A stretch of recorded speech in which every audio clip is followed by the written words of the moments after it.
الحديث بيقول: يا ابن آدم إنك ما دعوتني ورجوتني غفرت لك على ما كان فيك، ولو أتيتني بملء الأرض خطايا أتيتك بملء الأرض مغفرة ما لم تشرك بي، ما لم تشرك بي، ولو بلغت خطاياك عنان السماء ثم استغفرتني لغفرت لك. حديث كله أمل ورأفة ورحمة وحنية من ربنا سبحانه وتعالى، ولطف بعباده، وحفظ من الله سبحانه وتعالى.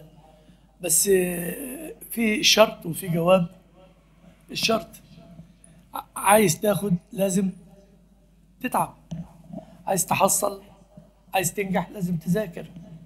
في أسس، لأنه الدنيا كلها مبنية على السببية. يعني ايه على السببية؟ لكل شيء سبب. مفيش حاجة اسمها عشوائية أبدا في منهج ربنا ولا في الحياة اللي ربنا خلقنا فيها واللي احنا عايشينها. ولذلك التوكل معناه ايه؟ في قمته التوكل غير التواكل. التوكل معناه الأخذ بالأسباب. التوكل معناه الأخذ بالأسباب. الحديث بيقول: يا ابن آدم إنك ما دعوتني ورجوتني غفرت لك على ما كان فيك. الجزء الأول جه فيه كلمة الدعاء والمغفرة. الدعاء شرط للمغفرة. ولو أتيتني بملء الأرض خطايا أتيتك بملء الأرض مغفرة ما لم تشرك بي. الجزء الثالث: ولو بلغت خطاياك عنان السماء ثم استغفرتني لغفرت لك. أي بني آدم مهما طال عمره يعيش قد إيه في الدنيا؟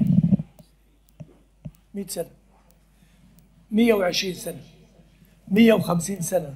احنا بنقول في العصر اللي هو ده يبقى اللي بيوصل ل 100 سنة ده بيبقى معجزة من المعجزات. يعني يقول لك عليه المعامر 110 103 105. وطبعا لما سيدنا نوح لما اتضرب بالامثال فقالوا، يعني لما قالوا ما الدنيا بالنسبه لك يا نوح؟ قال: دار لها بابان دخلت من احدهما وخرجت من الاخر. عاش قد ايه سيدنا نوح؟ ده اللي بيقولوه لكن 950 سنه ده اللي هو ايه؟ الرساله. طب وبقيه العمر. فالموضوع فاذا كان مهما عشت في الدنيا، لو انت على اتقى قلب رجل في الدنيا ما عملتش معاصي خالص، ممكن تعمل حسنات قد ايه؟ خد العكس بقى. لو والعياذ بالله اللي طال عمره ده مهما عاش كان افجر راجل في الارض، الذنوب بتاعته هتملى سطح الارض، هتملى الكره الارضيه. يعني التمدد هنا بالايه؟ راسي ولا افقي؟ افقي، لغايه ما يملى الارض كلها. ده طبعا ده تعبير جوازي زي ما بيقولوا، يعني ايه؟ بينضرب بيه المثل. لكن انهي بني ادم ده اللي مهما عمل من معاصي وسيئات سيئاته تملى الارض كلها؟ مين ده؟ لا، ده مش بس كده. شوف الاعجب بقى: ولو بلغت ذنوبك عنان السماء. ده مش ملت الارض، ده خلص التمدد الافقي وبدا يطلع في التمدد الراسي. طلع بالدور الاول والدور الثاني والدور لعنان السماء. ده في بني ادم كده؟ في ممكن يبقى في حد كده؟ من رابع المستحيلات. ولكن عايز اقول لك ربنا رحمه ربنا بيقول لك ايه؟ خلي بالك، لو انت ذنوبك ملت الارض وارتفعت الى عنان السماء، هو ممكن ربنا يغفرها؟ انتوا عارفين اكبر مصيبه او اكبر ذنب ايه؟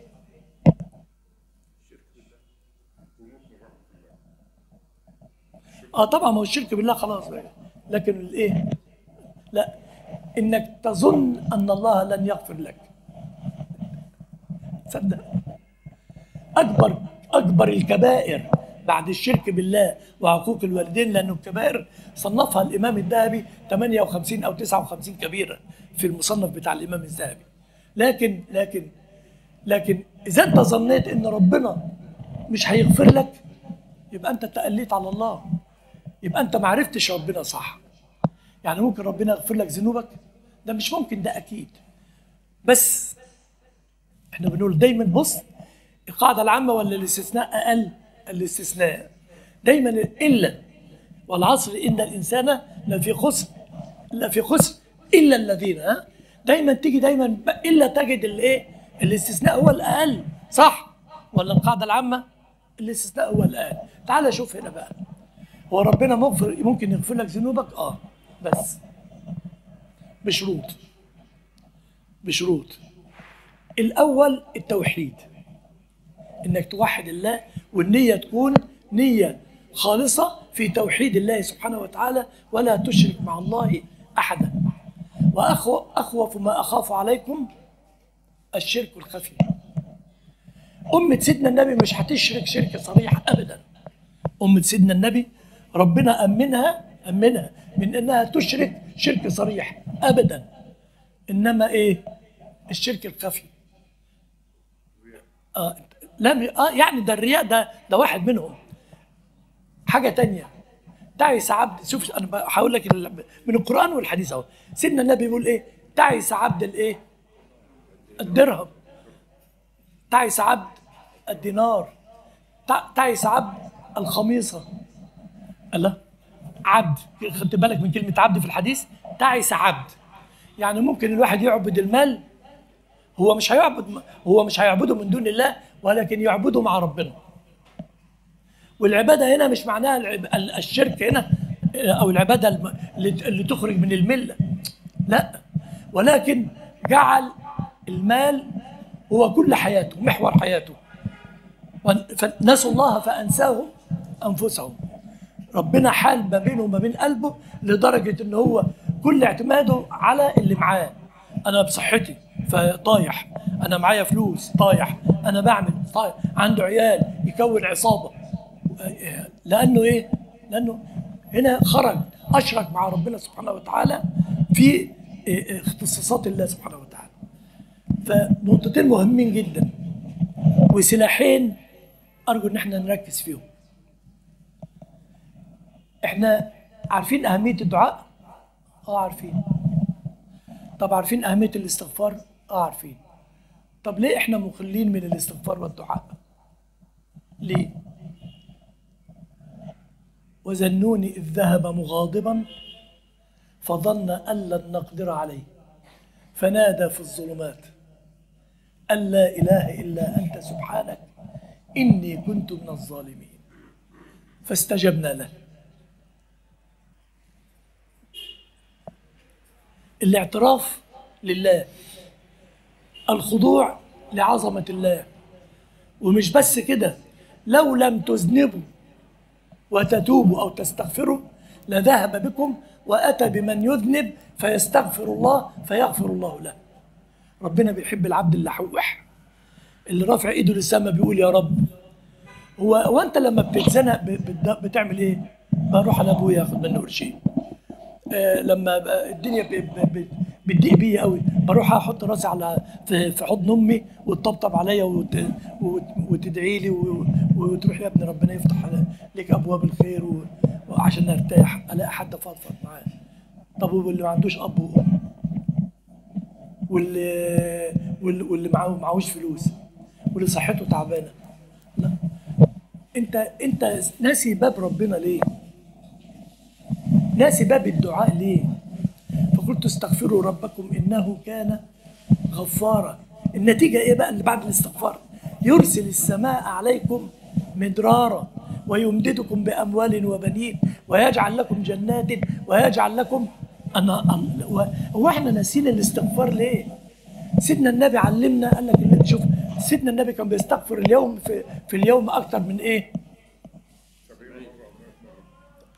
حافظين دي كويس قوي؟ السؤال بقى، سيدنا النبي كان بيستغفر من ايه؟ مش احنا عارفين دي قوي كويس قوي؟ سيدنا النبي كان بيستغفر من ايه؟ سيدنا النبي صلى الله عليه وسلم المعصوم كان بيستغفر من ايه؟ اولا لانه المشرع بيعلمنا، صح؟ ومش بس كده، وكل ابن ادم خطاء. فسيدنا النبي صلى الله عليه وسلم لما كان بيستغفر، لانه يعني قال الساده، انا مش عايز ادخل عشان انا لو دخلت هتوه ونتوه بعض يعني. يقول لك سيدنا النبي كلما استغفر ربه علا في مقامه عند ربه واكتشف انه لا يعرف ربه، فلما اكتشف معرفه الله وكلما تدرج في معرفه الله كلما ارتقى، وكلما ارتقى احتاج ان يستغفر لانه علم انه لم يكن يعرف الله حق معرفته. الساده قالوا كده كلام يعني مش عايزين نخش فيه، ولكن ناس لها منهج وعندها ادله، خلي بالك، بس انا مش عايز اخش في السكه دي. فالاول سيدنا النبي كان بيستغفر. طب انهي استغفار؟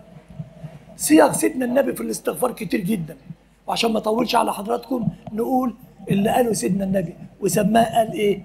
سيد الاستغفار. الله، نقول بقى مع بعض عشان نختم. اللهم انت ربي لا اله الا انت خلقتني وانا عبدك وانا على عهدك ووعدك ما استطعت، اعوذ بك من شر ما صنعت، ابوء لك بنعمتك علي وابوء بذنبي فاغفر لي فانه لا يغفر الذنوب الا انت. لما تكون النيه خاصه في التوحيد، وعارف ان انت لما تقول يا رب يقول لك لبيك عبدي، يقوم يشيل الخطايا ويبدل السيئات لايه؟